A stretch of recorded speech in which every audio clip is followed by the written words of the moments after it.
அமெரிக்காவுக்கு புதிதாக ஒரு பிரசிடென்ட் ஒருத்தர் உருவாகியிருக்காரு அப்படிங்கிறது தான் லேட்டஸ்டா கிடைச்சிருக்கக்கூடிய அப்டேட். அப்போ ட்ரம்ப் அதிபர் போஸ்டிங்ல இருந்து தூக்கிடுவாங்களா அப்படின்னு கேட்டா அதற்கான நாட்கள் எண்ணப்பட்டு கொண்டிருக்கிறது. கவுண்ட் யுவர் டேஸ்ன்னு வெனிசுலாவினுடைய அதிபரை பார்த்து ட்ரம்ப் சொன்னார்ல, அதே மாதிரி ட்ரம்ப்பை பார்த்து கவுண்ட் யுவர் டேஸ்ன்னு சொல்லியிருக்காரு ஜோக்ரான் மம்தானி அப்படிங்கிற நபர். இவர் எப்படி ட்ரம்ப்பை எதிர்த்து பேசுறதுக்கு வல்லமை படைத்த நபரா அப்படின்னு கேட்டா ஆமாம், நியூயார்க்கினுடைய மேயராக மக்களால் தேர்ந்தெடுக்கப்பட்டிருக்கக்கூடிய புதிய ஆட்சியாளராக ஒருத்தர் உருவாயிருக்கார் அமெரிக்காவில்.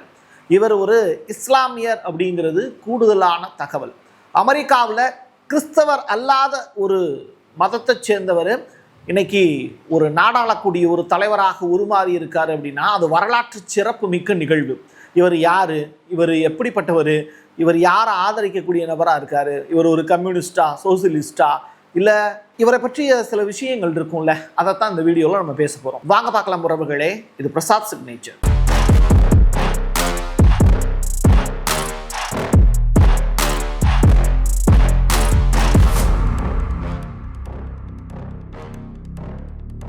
Prasad signature media broadcasting private limited. நீங்க நியூஸ் ரீடரா மாறணுமா, கண்டென்ட் கிரியேட்டரா உருவாகணுமா, சேட்டலைட் சேனல்ல ரிப்போர்ட்டரா வேலை பார்க்கணுமா, டாக்குமெண்ட்ரி மேக்கிங்ல இருந்து ஜேர்னலிசம் பற்றிய முழுமையான பயிற்சி பெற உங்களுக்கான அருமையான வாய்ப்பு. எங்களை தேடி வாங்க. ஆன்லைன் மற்றும் நேரடி பயிற்சி வகுப்புகளும் சர்டிபிகேட் கோர்ஸாவே கத்துத்தரும். மீடியா துறையில் 10 ஆண்டுகளுக்கு மேல அனுபவம் உள்ளவர்கள் பயிற்சி கொடுப்பார்கள். வாய்ஸ் ஓவர் தொடங்கி வாய்ஸ்லெஸ் பீப்புளுக்காக உங்களை சிறந்த ஜேர்னலிஸ்டா உருவாக்க வேண்டியது எங்களோட பொறுப்பு. ஸ்கூல்ஸ் அண்ட் காலேஜஸ்ல ஜூனியர் ஜேர்னலிஸ்ட்ங்கிற பேர்ல ஒர்க் ஷாப்பும் கண்டக்ட் பண்ணி கொடுக்கிறோம். மோட்டிவேஷனல் ஸ்பீக்கரா கடந்த 15 ஆண்டுகளா கல்வி நிறுவனங்களுக்கு நிகழ்ச்சிகளும் நடத்தி தரோம். தொடர்புக்கு 9944790333 94493594 prasad@gmail.com. அமெரிக்காவில் பெரிய பெரிய புரட்சிகள்லாம் நடந்தது.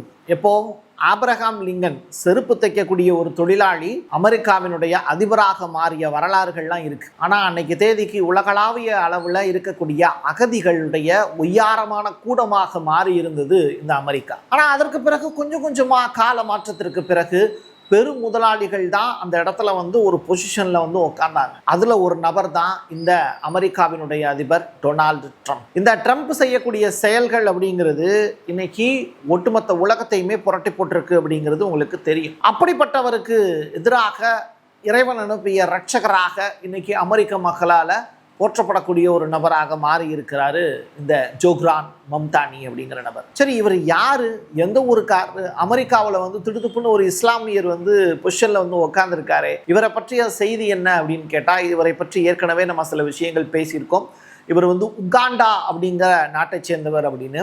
அந்த நாட்டில் பிறந்துட்டு அதற்கு பிறகு தென்னாப்பிரிக்கா பக்கம்லாம் சுத்திட்டு இவருடைய அப்பா டைரக்டா அமெரிக்காவில் 2018 தான் இவருக்கு குடியுரிமை அப்படிங்கிறதே அமெரிக்காவில் கொடுக்கப்பட்டுச்சு. அவருடைய ஃபேமிலி அதற்கு பிறகு தான் அமெரிக்காவினுடைய குடியுரிமையை வாங்கினாங்க. எப்படி திடுதுப்புன்னு ஒரு இஸ்லாமியர் ட்ரம்பினுடைய ஆட்சி காலத்தில் நியூயார்க்கில் ஒரு மேயராக பொறுப்பேற்றார் அப்படின்னு ரொம்ப பெரிய அளவில் உலகமே ஆச்சரியமாக பார்த்துக்கிட்டு இருக்கக்கூடிய ஒரு நிகழ்வு. அப்படி என்ன சொல்லி ஒரு போஸ்டிங்க்கு வந்தார்?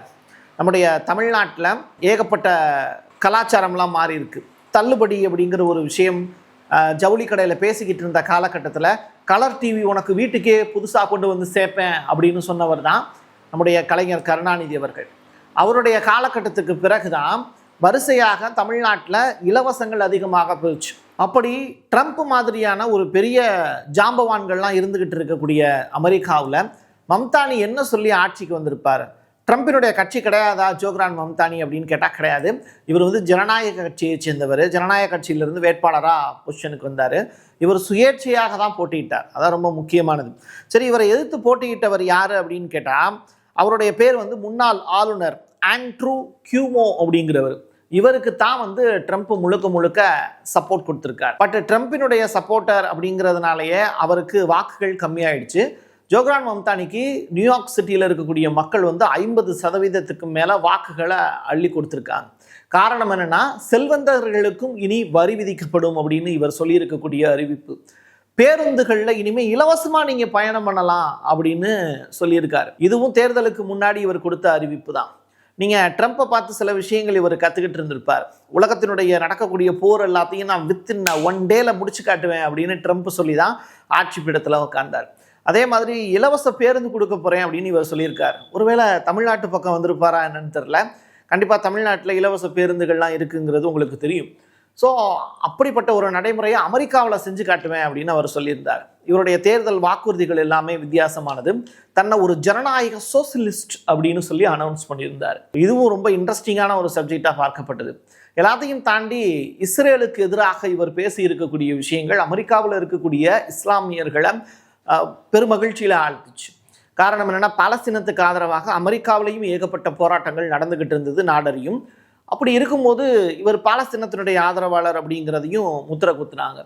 இஸ்ரேலுடைய பிரதமர் நெதன்யாகு ஐசிசியில் இன்டர்நேஷனல் கிரிமினல் கோர்ட் ஆஃப் ஜஸ்டிஸில் நீங்கள் தண்டிக்கப்பட வேண்டியவர்னு சொன்ன நாளில் இருந்து இவர் சொல்லியிருந்தார், என்னுடைய இடம் வந்து நியூயார்க்கு, நீ அமெரிக்காவுக்கு எந்த இடத்துல வேணாலும் போகலாம், பட் என்னுடைய கட்டுப்பாட்டில் இருக்கக்கூடிய என்னுடைய மக்கள் இருக்கக்கூடிய நியூயார்க் சிட்டிக்கு நீ வந்துடாத நெதன்யாகு அப்படின்னு ஜெயிக்கிறதுக்கு முன்னாடியே இவர் பேசியிருந்தார். அப்போது நியூயார்க் அப்படிங்கிற சிட்டியை தன்னுடைய நிலமாக இவர் நினச்சிருக்கார். அதுதான் இங்கே இருக்கக்கூடிய பியூட்டியான ஒரு விஷயம். அங்கே இருக்கக்கூடிய மக்களையும் தன்னுடைய மக்கள் அப்படின்னு பேசினார். இதுவும் ஒரு கிளவரான ஆக்டிவிட்டி அப்படின்னு சொல்லலாம். இவர் தேர்தலில் நிற்கிறேன்னு சொன்ன உடனே நம்ம ஊரில் எல்லாம் மத்திய அரசு மாநிலங்களை வந்து வஞ்சிக்கிறதுக்கு ஏகப்பட்ட விஷயங்கள் செய்வாங்கல்ல. என்ன செய்வாங்க? அந்த மாநிலத்தினுடைய முதல்வர்களை கைது பண்ணுறது, டெல்லியில் நடந்த மாதிரி. அதே மாதிரி அந்த மாநிலத்துக்கான நிதியை குறைப்பேன் அப்படின்னு சொல்கிறது, இதெல்லாம் நடக்கும்ல. அதே மாதிரியான நிகழ்வு தான் அமெரிக்காவிலையும் ட்ரம்ப் வந்து செஞ்சார். என்ன தெரியுமா சொன்னார்? நியூயார்க் சிட்டி மொத்தம் 50 மாநிலங்கள் இருக்குல்ல, அதில் நியூயார்க் சிட்டிக்கு மட்டும் நான் நிதியை குறைச்சிருவேன். ஏன்னா அங்கே போட்டியிடக்கூடிய வேட்பாளர் ஒரு இஸ்லாமியர் அப்படின்னு இவர் தேர்தலில் களமிறங்கிறதுக்கு முன்னாடியே நியூயார்க் சிட்டியில் இருக்கக்கூடிய மக்களை வந்து ட்ரம்ப் எச்சரிக்கை விடுத்தார். நீங்கள் கலிஃபோர்னியான்னு சொல்லிட்டு அமெரிக்காவில் ஒரு மாகாணம், அந்த மாகாணத்தில் இருக்கக்கூடிய மக்களுக்கு வந்து பெரிய அளவிலான பிரச்சனை வந்து பார்த்திங்கன்னா, இன்சூரன்ஸ் இல்லாமல், இன்சூரன்ஸ் வச்சுருந்தும் கூட அது வீடுலாம் எரிஞ்சு போச்சு, அதுக்கான இன்சூரன்ஸ் கொடுங்கன்னு சொல்லி கேட்கும்போது இன்சூரன்ஸ் கம்பெனிகள்லாம் கைவிரிச்சாங்க. ஏன்னா பெருநிறுவனங்களுடைய கைப்பாவையாக தான் அவங்க இருந்தாங்க. அதுக்கு ட்ரம்ப்பும் ஆதரவாக இருந்தார். இதனால் கலிஃபோர்னியாவுடைய மேயருக்கும் ட்ரம்ப்புக்கும் இடையிலேயே வாக்கிய தகராறு வந்துச்சு. ஆனால் வேறு வழி இல்லை, ட்ரம்ப்பு தான் வந்து அமெரிக்காவோட பிரசிடெண்ட்டு. ஆனால் ஒரு சாதாரண மேயராக இருந்து நான் என்ன செய்ய முடியும் அப்படின்னு கலிஃபோர்னியாவினுடைய மேயர் அமைதியாக இருந்தார். பட்டு இந்த மம்தானி கிட்ட அந்த வேலை நடக்காது, விட்டு பின்னி எடுக்க போகிறாரு.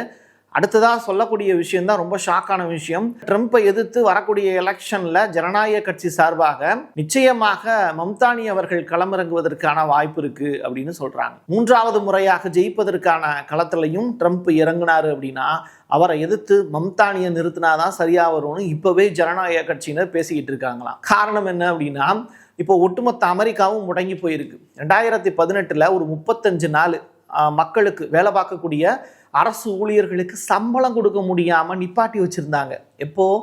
2018 ரைட்டா? 35 நாள் சம்பளம் கொடுக்க முடியல. அதே மாதிரியான ஒரு நிலை இப்போ மறுபடியும் அமெரிக்காவில் வந்துச்சு, நிதி பற்றாக்குறை. காரணம் என்னன்னா, ட்ரம்ப் தானோன்றித்தனமாக முடிவெடுக்கிறார் அப்படின்னு சொல்லி ஜனநாயக கட்சியை சேர்ந்தவங்க செனட் சபையில் ஓட்டுகள் வந்து ட்ரம்ப்புக்கு ஆதரவாக போடாமல் நிறுத்தி வச்சாங்க. இன்ன வரைக்கும் அமெரிக்காவில் இருக்கக்கூடிய அரசு ஊழியர்களுக்கு சம்பளம் போடலைங்க. இப்போ நாளைக்கு தேதி வந்துச்சு அப்படின்னா, 6ஆம் தேதி வந்துச்சு அப்படின்னா 35 நாள். வரலாற்றில் ஒரு பெரிய கரும்பக்கம் வந்து நாளை கழிச்சு எழுத போகிறாங்க. 35 நாட்களை கடந்து அமெரிக்காவில் இருக்கக்கூடிய அரசு ஊழியர்களுக்கு சம்பளம் போடுவதற்கு துப்பில்லாத ட்ரம்ப் அவர்கள் அப்படின்னு எழுத போகிறாங்க பத்திரிகை. இது அமெரிக்க பத்திரிகைகளில் எழுத போகிறாங்க. அதான் ரொம்ப பியூட்டியான விஷயம். சரி, இவர் யார் இப்படி அமெரிக்காவில் போய் ஆட்டம் போடுறாரு அப்படின்னு பார்த்தா, ஒரு ஜஸ்ட் ஒரு 34 ஏஜ் தாங்க, 34 வயசு.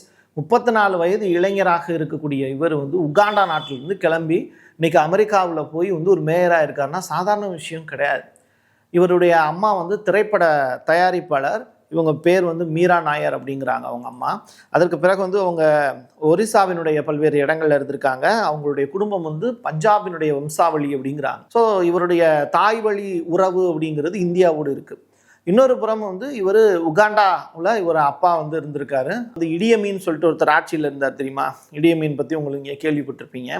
அப்படிப்பட்ட நபருடைய ஆட்சி காலத்தில் தான் இவங்க நாடு கடத்தப்பட்டாங்க. அதற்கு பிறகு தான் இந்த ஃபேமிலி வந்து அமெரிக்காவுக்கு குடிபெயர்ந்திருக்கு. எது எப்படியோ வரலாற்றில் ஏதோ ஒரு இடத்துல நடக்கக்கூடிய சம்பவம் இன்னொரு இடத்துல பிரதிபலிக்கக்கூடிய கண்ணாடி மாதிரி அமெரிக்காவை வந்து செழிப்பாக்குவதற்கு மம்தானியை இந்த இடத்துக்கு அனுப்பிச்சி வச்சுருக்காங்க. அது இடையினால் ஒரே ஒரு நல்லது என்ன அப்படின்னா, அடுத்தடுத்து விதைக்கக்கூடிய விதை அப்படிங்கிறது அமெரிக்காவில் ஒரு நல்லதொரு மரம் வளருவதற்கான வாய்ப்பை ஏற்படுத்தி கொடுத்துருக்கு அப்படின்னு சந்தோஷப்படலாம். இன்னொரு புறம் மாடர்ன் சைனா அப்படின்னு சொல்லிட்டு ஒரு வார்த்தையை நீங்கள் கேள்விப்பட்டிருப்பீங்க. சைனாவில் வந்து மாவோ வந்து எந்த அளவுக்கு சிறந்த புரட்சியாளர், ஆட்சியாளர் அப்படின்னு உங்களுக்கு தெரியும். மாவோ தான் சைனாவினுடைய வெகு காலம் வந்து அதிபராக இருந்தவர். ஆனால் அவருடைய காலகட்டத்தில் விவசாயமோ மற்ற விஷயங்களோ பெருசாக செழிக்கலை. அதுக்கு காரணம் என்னென்னா, எல்லாமே அரசுடைமையாக்கப்பட்டிருந்துச்சு. விவசாய நிலங்கள் வந்து மக்கள் வந்து வேலை பார்த்தாங்க, அவங்களுக்கு பெரிய லாபம் இல்லை. எல்லாத்தையும் அரசே எடுத்துக்கிட்டாங்க. அன்னைக்கு இருந்த அரசு நியாயமாக இருந்ததுங்கிறதுனால மக்களுக்கு வந்து எல்லாத்தையும் கொடுத்தாங்க. இருந்தாலும் மக்கள் வந்து எனக்கு அது இதெல்லாம் லாபம் கிடைச்சா தானே நான் நல்லா வேலை பார்க்க முடியும் அப்படிங்கிற டெண்டன்சியில் இருந்தாங்க.